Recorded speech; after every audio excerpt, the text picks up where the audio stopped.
Fireteam Osiris was mostly composed of new characters introduced in Halo 5, but just like Blue Team, they didn't just come out of thin air. Buck, Locke, Tanaka, and Vale were very present behind the scenes. Just like my Blue Team video, we'll be tackling the big question, where was Fireteam Osiris during Halo 1, 2, 3, 4, and up to 5, and a little bit after in between all of these games? The answers are actually pretty freaking awesome, as they were active doing their own things on their own adventures during the fall of Reach, the destruction of Installation 04, the Human Covenant War on Earth, and many things while Chief was in cryosleep, and after.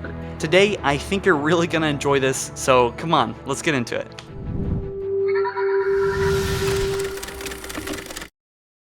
Welcome back, guys, or welcome to the channel if you're new. Hope everything's been going good in your life, and if not, then just lay back and enjoy the video. We're gonna get into a lot of cool stuff, but if you haven't already, hit that subscribe button and hit that notifications bell to be updated on the latest Halo news, email, and mobile. So who is Fireteam Osiris? Well, the team consists of 4 Spartan 4s, including former ODST Edward Buck, Oni operative Jameson Locke, survivor Holly Tanaka, and Sankili expert Olympia Vale.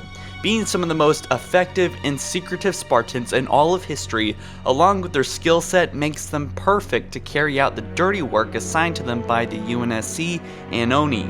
Their missions and actions are classified at the highest of levels, so perhaps that's why the information about their history to the public is so damn secretive, even the UNSC themselves. However, in Halo 5 Guardians, this group took center stage in the conflict with hunting down Master Chief and Cortana raising Guardians. Although they had no presence in the games before, it is true, of course, that they were around in the background, but not always as a team, not as Fireteam Osiris. So today we're going to discuss what each character was doing during the events of Halo 1, 2, 3, and 4, and 5 and 6 even, between these games, and while Master Chief was saving the galaxy, exactly what they had going on and in their lives. During the fall of Reach, Buck and the rest of Alpha 9 were on bounty during August 25, 52. Now that's about a month before the very beginning of Halo 1.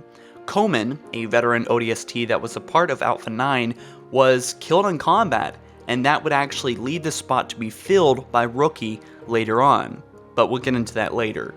About a week or two later, on August 23rd, he participated, Buck did, in the failed defense of New Alexandria on planet Reach.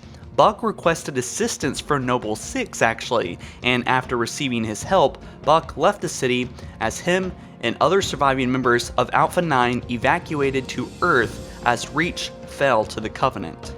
About 6 days after the Battle of Installation 04 had begun, aka Halo 1, Locke compiled a target profile of the Supreme Commander Thel 'Vadam, the elite that had been responsible for killing about 2% of the human casualties in the war. By the report that Locke had created, he claimed that Thel's termination would slow the Covenant advance on humanity's colonies significantly. Locke, during Halo 1's timeline, offered to personally carry out this assassination of the Supreme Commander Thel 'Vadam. However, the outbreak of the Great Schism a couple months later, and Thel turning against the Covenant after becoming the Arbiter, as we witnessed in Halo 2, would eventually lead the UNSC to abandon this plan that Locke had first suggested of. Now let's move on to Halo 2's timeline, around October 20th, 2552 to November 3rd of that year. So it's about a 2-week span here.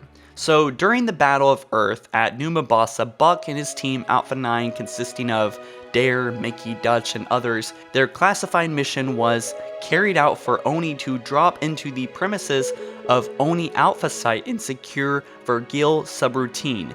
It was at this time that Master Chief and the Amber Clad caught the infamous slip space event and started the conflict of the stranded ODSTs spread throughout New Mombasa.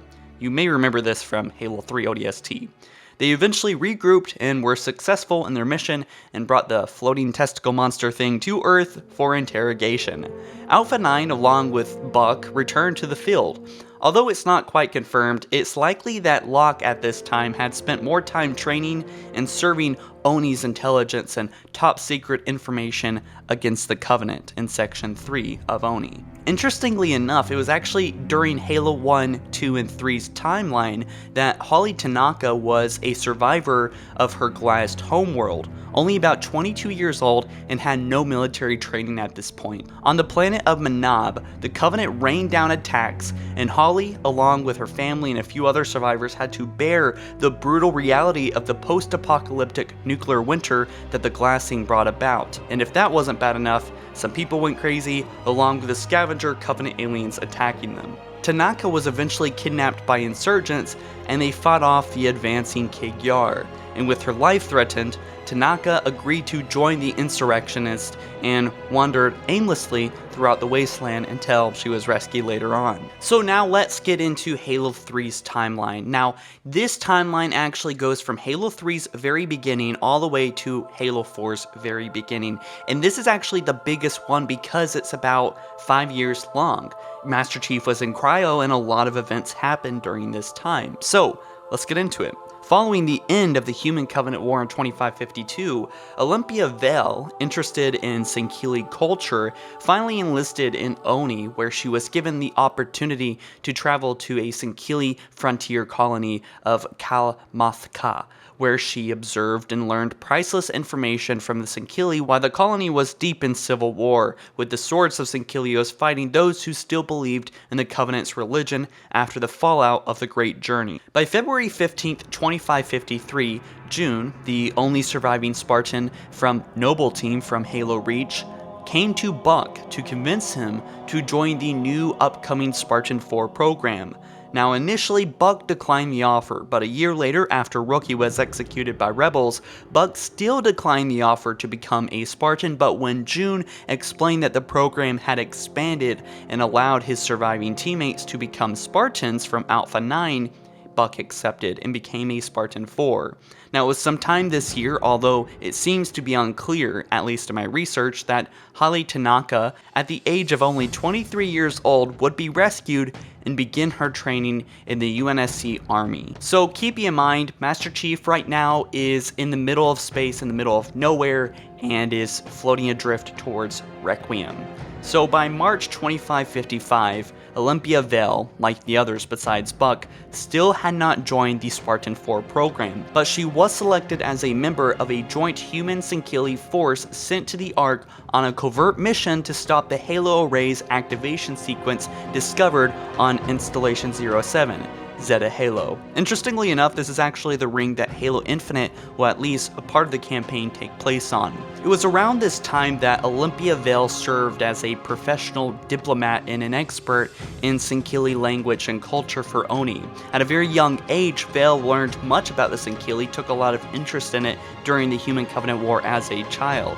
Her duties were to study martial arts and other combat trainings, and eventually, as an Oni Special Lycion, she aided with negotiations with the emerging swords of Sankilios led by Velvedam later that we see in Halo 5. Based on her expertise of Sankili culture, she served as a buffer between the two species on the joint mission.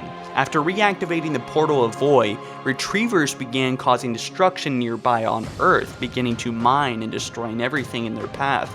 They eventually discovered that they were a part of a Monitor's revenge against humanity and planned to mine Earth with retrievers to assist rebuilding the Ark since it was heavily damaged by the end of Halo 3. Eventually, the Monitor was destroyed, and Vale's injuries were treated. Her ability to fight in combat and take on threats caused Spartan Frank Kodiak to suggest that maybe she should enlist in the Spartan 4 program. After training and acceptance, she underwent augmentations, and obviously, they were successful. She became a Spartan 4. By August of 2555, Buck went on a mission as a Spartan 4 along with Mickey and Romeo to the United Rebel Front to recover the Quick to Adjust, a Huragok thingamajigger. It wasn't too much later that Mickey betrays Buck, and it's revealed that Mickey had affiliated himself with the URF, the United Rebel Front of Insurrectionists, now disillusioned by the UNSC ordering him to kill fellow humans and feeling responsible for the rookie's death. Buck managed to fight back, and later Mickey was put into UNSC custody. During this year of 2555 as well, Holly begun to do active missions, one taking place on Mars, an operation that would simulate a second Covenant invasion of Earth's solar system. In February of 2556, an ONI team led by Locke went to a distant outer human colony world named Cedra to investigate terrorist activity. Now you may remember the following events, that of what we saw with Locke in Halo Nightfall. This all occurred while Chief was in cryosleep as well, actually about 17 months before John is awoken on the Forward Unto Dawn in Halo 4, so yeah, interesting stuff. Locke confronted a zealot terrorist and killed himself in the process of activating a biological weapon that caused widespread disease in the city. Looking for the source of the chemicals used, the ONI agents head to a fragmented piece of Installation 04 that was destroyed by the Master Chief with the Pillar of Autumn. After fighting through hordes of Lagola worms, Locke and Maester made it safely off the rink. Locke, not too long after, is selected to become a Spartan 4 and underwent the augmentation procedures. Locke was tasked with highly sensitive operations through former outer colonies, especially with his history with being a top secret ONI agent.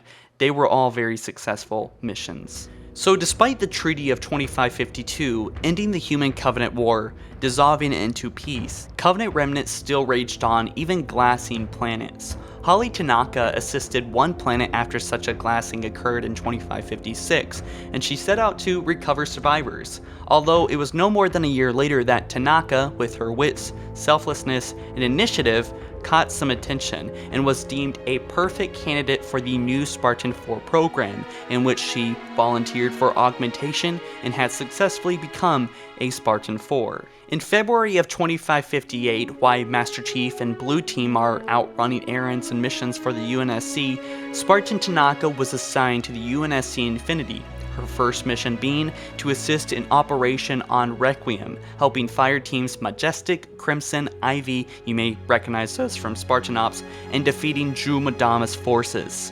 By May 19th, Tanaka was then deployed to Ven 3 for a mission to provide a security sweep and clear a Kig-Yar pirate.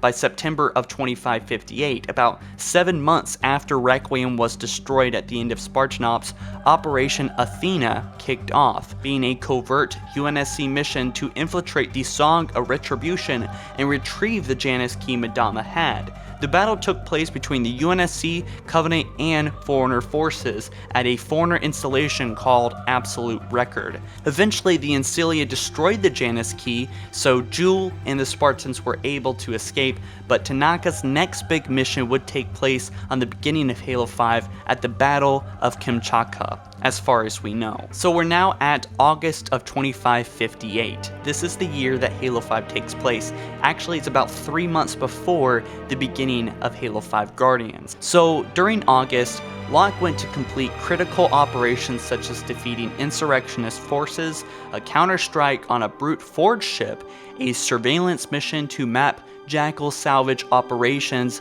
and by October 2558, he was assigned to lead Fireteam Osiris, being a founding member along with Tanaka, comprised of Vale and Buck, which would be later added.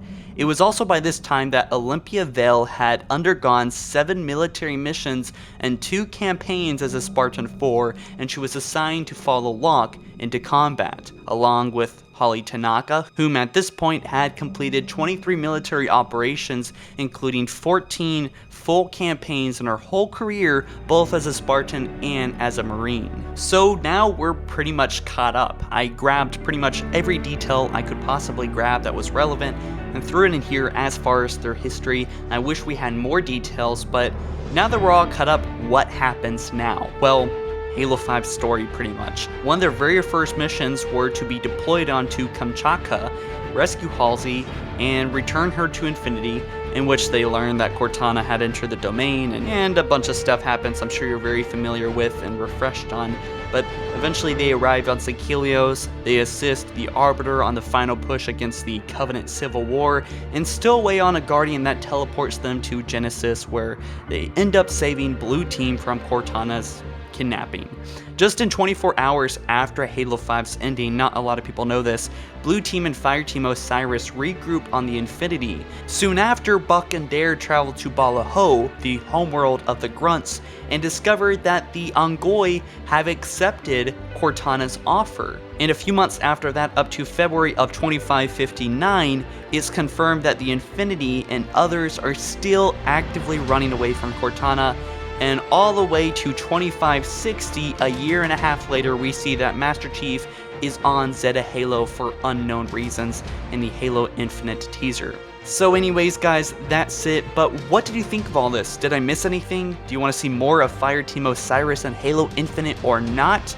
Very controversial there, so be sure to tell me why or why not, explain your reasons, and if you enjoyed this video, be sure to drop it a like and subscribe. If you're new, then certainly hit that notifications bell. If you've been watching for a while and still haven't subscribed, that's okay. I'm just glad you're watching the videos, but a subscription is always appreciated. Guys, thank you so much for watching. This has been Ron. I'll see you in the next one. Later.